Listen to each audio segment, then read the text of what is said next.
Picture being wedged in a space so tight, you can't turn around, you can't move forward, and no one can reach you. That crushing silence, the cold, damp air pressing in from all sides, and the eerie weight of knowing that help might never come. This isn't just a bad dream. It's a physical reality, where the ceiling is millions of tons of ancient limestone, and the floor is a jagged chasm that wants to keep you. In the world of caving, there is a point where the hobby ends and the nightmare begins. A threshold where the darkness starts to feel heavy, like it has a heartbeat of its own. Welcome to Mr. Wick and Whispers. Today we aren't just looking at maps or statistics. We are descending into the stories that professional rescuers still see when they close their eyes at night. These are 3 true, horrifying cave disasters that prove some places on this map were never meant to be found. Stick with me until the end, because I have a surprise bonus entry that involves a discovery so unsettling it changed the way we look at empty spaces forever. The Tam Luang tragedy, the breath of the mountain. It began as a celebration. In the summer of 2018, 12 young boys from a soccer team and their coach decided to explore the Tam Luang Nang Non cave complex in northern Thailand. They'd been there before. It was a local haunt, a place of wonder. But the mountain was hiding a secret. A monsoon, arriving earlier than any forecast predicted, slammed into the region.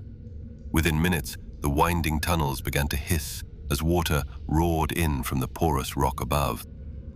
Imagine the shift in the air. One moment, you're laughing, your flashlights dancing off the stalactites.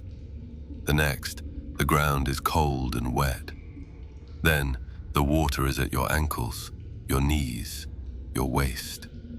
You scramble deeper into the cave, looking for high ground, but every step you take further in is a step further away from the sun. By the time they reached a small muddy ledge known as Pattaya Beach, they were 4 kilometers deep. They were buried under a mountain, surrounded by rising, pitch-black water. For 9 days, they sat in total darkness. I want you to truly experience it. No light, no sound except the relentless drip, drip, drip, and the growl of your own starving stomach. They survived by licking the condensation off the cave walls. When the British divers finally broke the surface of the water in front of them, the boys didn't cheer. They were shells of themselves, staring into the light like ghosts. But for the rescuers, the horror was just beginning. To get them out, they had to do the unthinkable. They had to sedate the children, literally knock them out with ketamine so they wouldn't panic in the tight, submerged squeezes. Imagine being a rescue diver, swimming through a tunnel so narrow you have to take your air tank off and push it in front of you, while dragging the limp, unconscious body of a child through the silt. The water was like chocolate milk. You couldn't see your hand in front of your face. Divers reported the feeling of unseen hands brushing against them in the currents. They heard faint echoes, screams or whispers that couldn't be explained by the physics of the cave. One rescuer, Saman Kunan, lost his life when his air ran out in the darkness. His sacrifice is a reminder that the mountain always demands a price.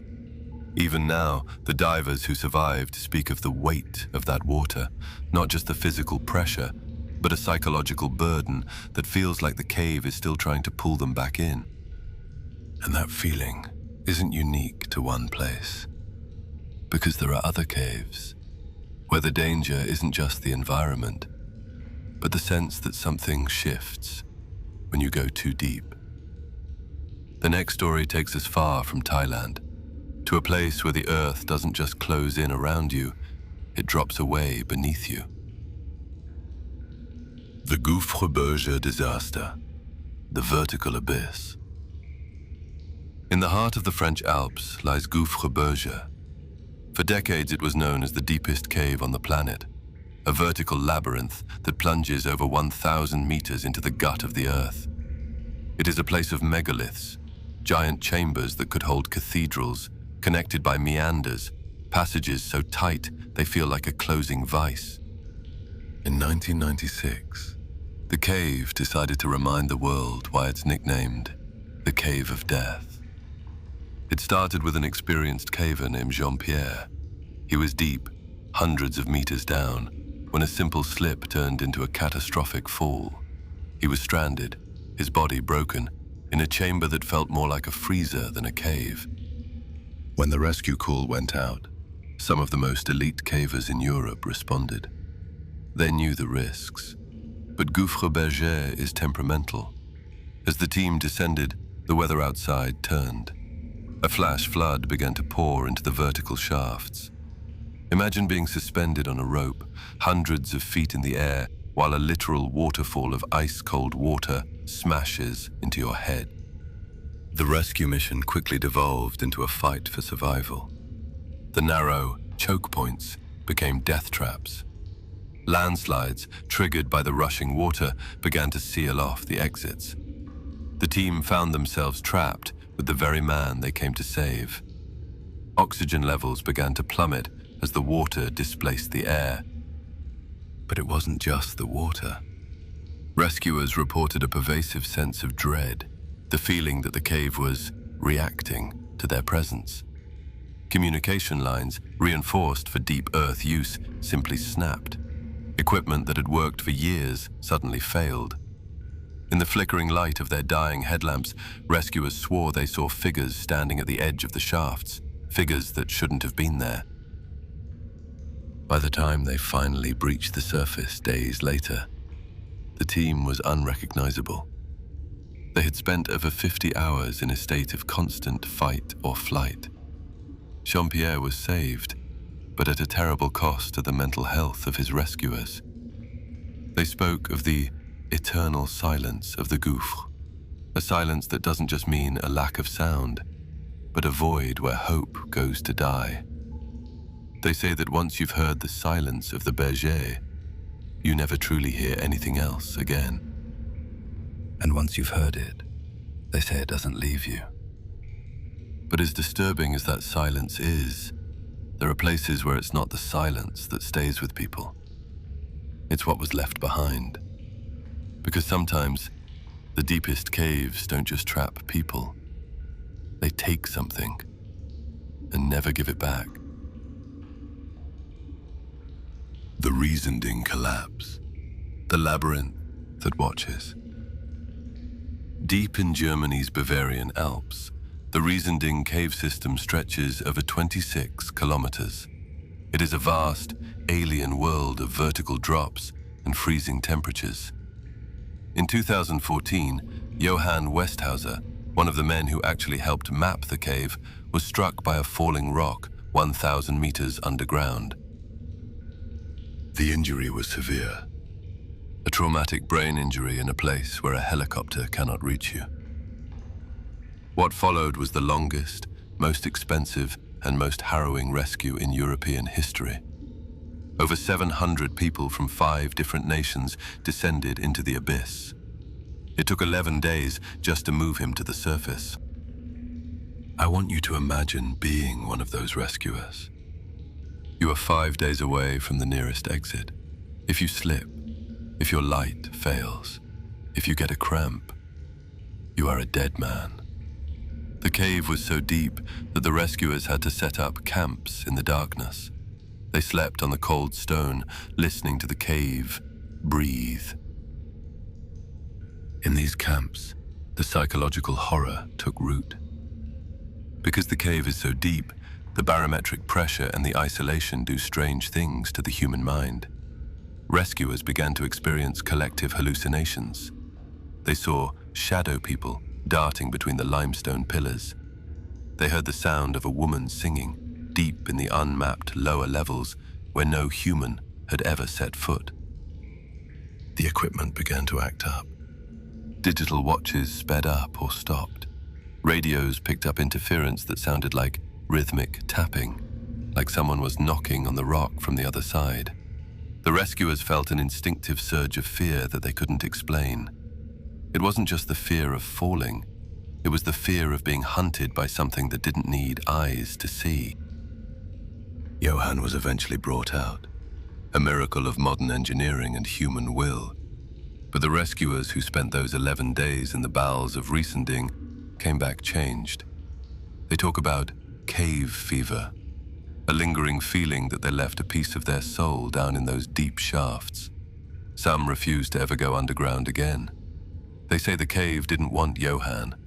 It wanted the people who came to get him. It wanted to see how far they would go before they broke. The lost entry of the Nutty Putty Void. I promised you a surprise, and this one is the story that keeps me up at night. It's the story of the Nutty Putty Cave in Utah. While many know the tragedy of John Jones, the man who became stuck upside down and had to be sealed into the cave, rescuers have shared a detail that rarely makes the headlines. During the 27-hour struggle to free him, a rescuer named Ryan was face to face with John in that tiny 18-inch wide crevice. He said that at one point, the cave went deathly silent. No one was speaking. No tools were moving. In that silence, Ryan heard something coming from deeper in the crack, beyond where John was wedged. It was a soft, rhythmic scratching, like fingernails on stone. John couldn't move his hands. Ryan was looking at him. Whatever was scratching was coming from the darkness below John's head, a part of the cave that was physically impossible for any human to reach. When the pulley system eventually snapped and John slid deeper, Ryan said he felt a cold wind rush up from the void, despite the cave being a humid 70 degrees. To this day, the cave is sealed with concrete, but locals say that if you put your ear to the seal on a quiet night, you can still hear the scratching. The echo in the dark. We started with Tam Luang's harrowing flood, a story of survival against impossible odds. But when teams become victims themselves, like in Gouffre Bourget and Riesending, the line between rescuer and victim blurs, and the cave's quiet terror rings louder than ever. The earth has a way of reminding us that we are small, fragile, and very, very temporary. And there's one thing that's even scarier than that story. Not watching another video like this one. If you felt that tightness in your chest, that primal urge to look behind you, then you're ready for what's coming next. We have a video coming up about the unexplained biogenic structures recently discovered in the world's deepest unexplored cave systems.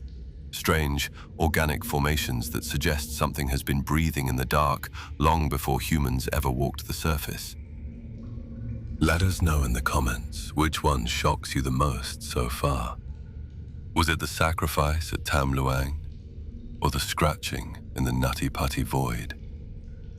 Every comment helps us keep the lights on in this corner of the internet. Don't forget to like this video and subscribe to Mr. Wick and Whispers. We'll keep the lantern lit for you. But remember, in the deep places of the world, even the strongest light eventually fades. Sleep well, if you can.